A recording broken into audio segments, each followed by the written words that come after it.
When do I actually enter the market? Well, it's not when I sell that first product.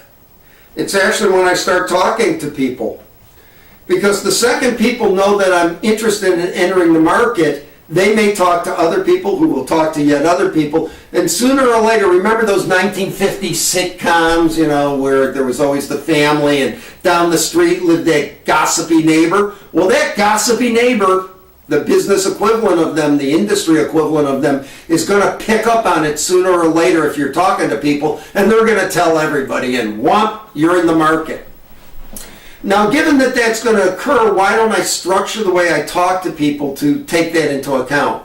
The first people I'm going to talk to are people who are not critical. They're not opinion leaders or gatekeepers, but they're knowledgeable. And only later, after I get a better handle on what's going on and I'm more confident and I'm sure that what I have is likely to, or I at least have a strong belief that what I have is likely to meet some needs, will I talk to the gatekeepers and the opinion leaders, the people who are the equivalent of the gossipy neighbor. Because then I do want it getting out that I have something very exciting, and they will say I have something very exciting. The other thing I have to think about is lead time.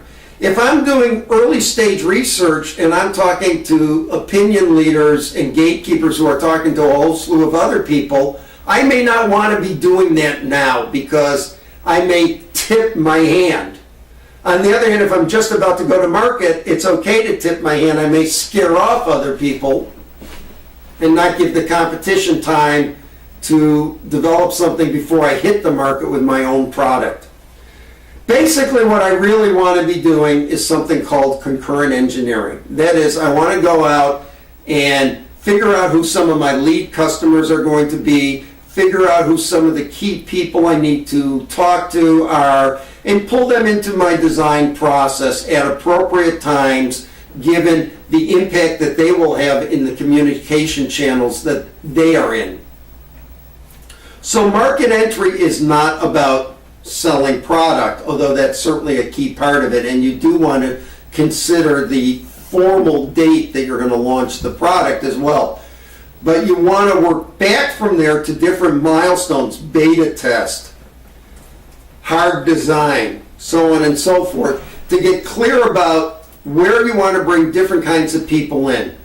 One other tip as we're talking about bringing different kinds of people in: you don't want to start out basing your understanding of what end users want by talking to the people that we call innovators in the Gaussian distribution of buyers, the first in, the techno geeks, techno weenies, whatever jargon you want to use. Those people don't buy on the same criteria than most other people. You really want to be looking for the kind of people who are there who are going to take you off that takeoff curve, and that's the early adopters. Those are the people we're really interested in. We want to be talking to them because if they like it and we can sell it to them, other people will follow their examples. So pay attention to that factor also as you're designing the people you're going to talk to during your market research. So your market research now becomes part of your market entry strategy. Okay, that's enough on this topic. We'll come back in a few minutes and we'll talk about the 4 Ps in launch.